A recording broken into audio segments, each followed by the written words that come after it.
రెండేళ్ల కాంగ్రెస్ పరిపాలన కూడా మీ ముంగట ఉన్నది. ఈ రెండేళ్ల కాంగ్రెస్ పరిపాలనలో ఎవరికైనా మంచి జరిగిందా, ఎవరికైనా మేలు జరిగిందా ఆలోచించి ఓటేయండి. కాంగ్రెస్ పార్టీకి ఓటేయడానికి ఒక్క కారణం ఉందా? దయచేసి ఆలోచన చేయండి.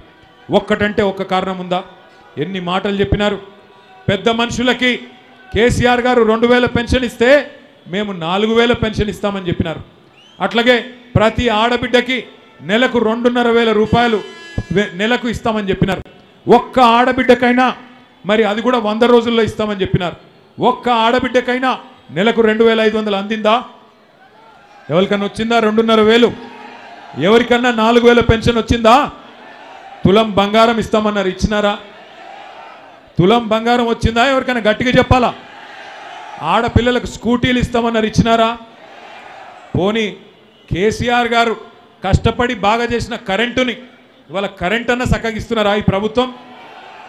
మంచినీళ్ళకు బిల్లులు వస్తున్నాయా? కేసీఆర్ గారు ఉన్నప్పుడు 20,000 లీటర్లకు ఫ్రీ వాటర్ ఇచ్చిండు.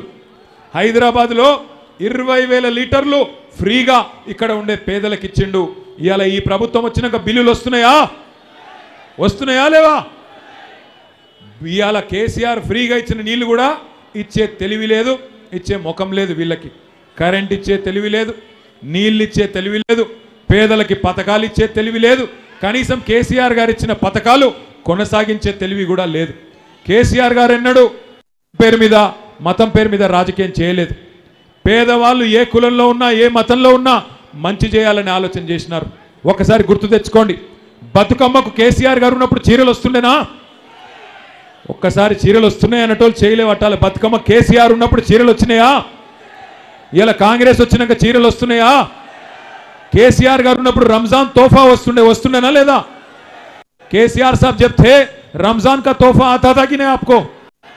आज मिल रहा आपको रमजान का तोहफा? केसीआर साहब जब थे तब के आप क्रिसमस के टाइम पे क्रिसमस गिफ्ट मिलता था. अब क्रिसमस गिफ्ट मिल रहा क्या? क्रिसमस कानुका वस्तुंदा? केसीआर साहब जब थे हुकूमत में केसीआर किट देते थे. आज केसीआर किट मिल रहा क्या आपको? आपके बच्चों को केसीआर किट मिल रहा क्या आपको? 2 साल में एक वादा नहीं निभाए, एक भी स्कीम ढंग से अमल नहीं करे, क्या मुंह लेके फिर वोट मांगने आ रहे कांग्रेस वाले?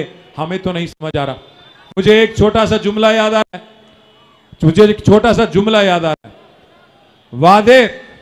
वादे तो हसीन करते हैं, वादे तो हसीन करते हैं पर निभाना भूल जाते हैं. वादे तो हसीन करते हैं पर निभाना भूल जाते हैं. आग लगा के सीने में बुझाना भूल जाते हैं. आग लगा के सीने में बुझाना भूल जाते हैं. वादे तो हसीन करते हैं, నిభానా భూల్ జాతే హై. మాటలు చెప్పిండ్రు కానీ నిలబెట్టుకునే తెలివి లేదు, వాటిని అమలు చేసే జ్ఞానం లేదు. ఈరోజు ఒక్కసారి మీరు దయచేసి ఆలోచన చేయండి. కేసీఆర్ గారు ఉన్నప్పుడు ఒక్కొక్క పేదవాడికి ఎంతో కొంత లాభం జరిగింది. జీవో నంబర్ 58 కింద, జీవో నంబర్ 59 కింద కేసీఆర్ గారు హైదరాబాద్ పట్టణంలో 150,000 మంది పేదవాళ్ళకి పట్టాలు ఇచ్చినారు. కానీ ఈరోజు ఆ కాంగ్రెస్ ప్రభుత్వం వచ్చిన తర్వాత కొత్తగా ఒక్క పట్టా ఇవ్వలేదు, కొత్తగా ఒక్క పేదవాడిని కూడా ఇవ్వలేదు. కేసీఆర్ గారు ఉన్నప్పుడు మీ జూబ్లీ హిల్స్ నియోజకవర్గానికి కూడా 3,500 మందికి డబుల్ బెడ్రూమ్ ఇండ్లు ఇచ్చినారు. మొత్తం హైదరాబాద్లో 1,00,000 డబుల్ బెడ్రూమ్ ఇండ్లు కేసీఆర్ గారు కట్టించినారు. మరి నేను అడుగుతా ఉన్నా, కాంగ్రెస్ ప్రభుత్వం వచ్చినాక ఒక్క ఇల్లన్న ఈ 2 ఏళ్లలో కట్టినరా? ఒక్క ఇల్లు కట్టినరా? ఇందిరమ్మ రాజ్యం అంటే ఇండ్లు కూలగొట్టుడే ఇందిరమ్మ రాజ్యమా? హైడ్రా పేరు మీద ఇవాళ మీ బస్తీలకు బుల్డోజర్ పంపుతున్నాడు రేవంత్ రెడ్డి.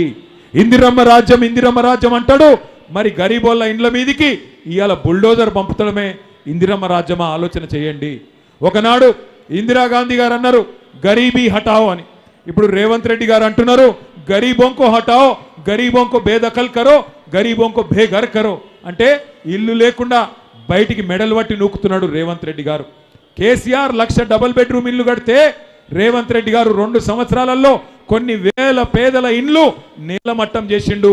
ఆ పేదల శాపాలు ఇలా ఈ కాంగ్రెస్ పార్టీకి ఉరితాడై చుట్టుకుంటాయనే మాట నేను మీకు విజ్ఞప్తి చేస్తా ఉన్నా. దయచేసి ఆలోచన చేయండి.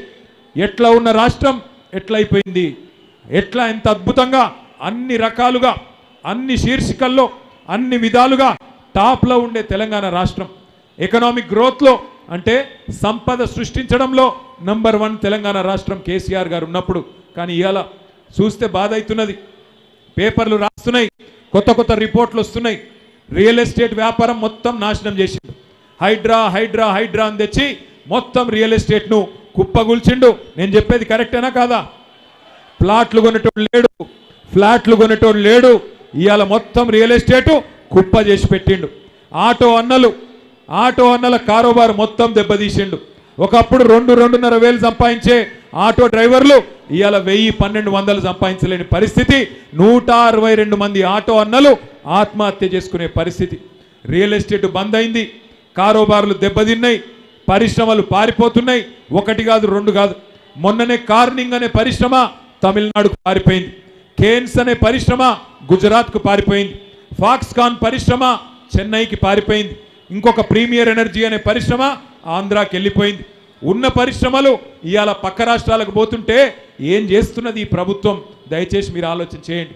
అదే కేసీఆర్ ప్రభుత్వం ఉన్నప్పుడు 3.5 లక్షలున్న ఐటీ ఉద్యోగులు దాదాపు 10 ఏళ్ల లోపలనే 10 లక్షల ఉద్యోగాలు సృష్టించింది కేసీఆర్ గారి నాయకత్వమా కాదా? ఒక్కసారి గుర్తు తెచ్చుకోండి.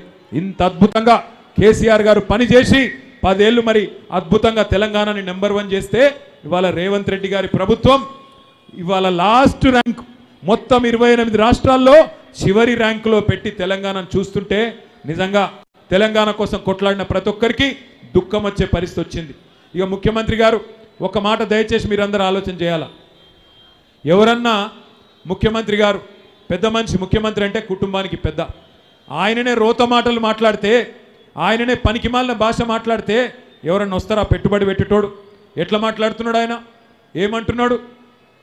ఎవరన్నా పోయి రేవంత్ రెడ్డి గారిని, అయ్యా నువ్వే చెప్పినావు కదా, మరి అక్కడ కనబడుతున్నాయి బోర్డు చూడండి, నువ్వే చెప్పినావు కదా, ఆడపిల్లలకు చెప్పినావు నెలకు 2.5 వేలు ఇస్తా అని, పేదవాళ్లకు ముసలి వాళ్ళకు చెప్పినావు నెలకు 4,000 పెన్షన్ ఇస్తా అని, వికలాంగులకు చెప్పినావు నెలకు 6,000 పెన్షన్ ఇస్తానని, అట్లాగే మరి రైతులకు చెప్పినావు, మైనారిటీలకు మైనారిటీ సబ్ ప్లాన్ అన్నావు, అట్లాగే ఆటో డ్రైవర్లకు సంక్షేమ బోర్డు అన్నావు, మొత్తం 420 హామీలు ఇచ్చినావు.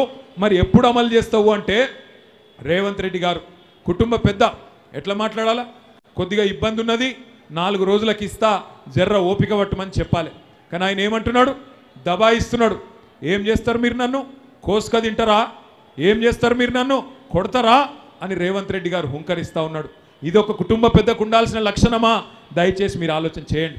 ఎలక్షన్లు వస్తాయి పోతాయి, కానీ ఇవాళ 4 లక్షల మంది జూబ్లీహిల్స్ ఓటర్లకు 4 కోట్ల మంది తెలంగాణ ప్రజల గోస తీర్చే అవకాశం మీ చేతికొచ్చింది. మీరిక్కడ గట్టిగా జూబ్లీహిల్స్లో తీర్పిచ్చి కాంగ్రెస్ పార్టీ డిపాజిట్ జప్తు చేస్తే ఖచ్చితంగా 4 కోట్ల మంది తెలంగాణ ప్రజలకు అక్కడ ఉన్న బాకీ ఉన్నాయన్నీ మీకు బ్రహ్మాండంగా వాళ్ళకు అందుతాయి. నెలకు 2.5 వేల పెన్షను, నెలకు 2.5 వేలు మహిళలకు రావాలంటే కాంగ్రెస్ డిపాజిట్ జూబ్లీహిల్స్లో పోవాలి. నెలకు 4,000 రూపాయల పెన్షన్ ముసలోళ్ళకు పెద్ద మనుషులకు రావాలంటే కాంగ్రెస్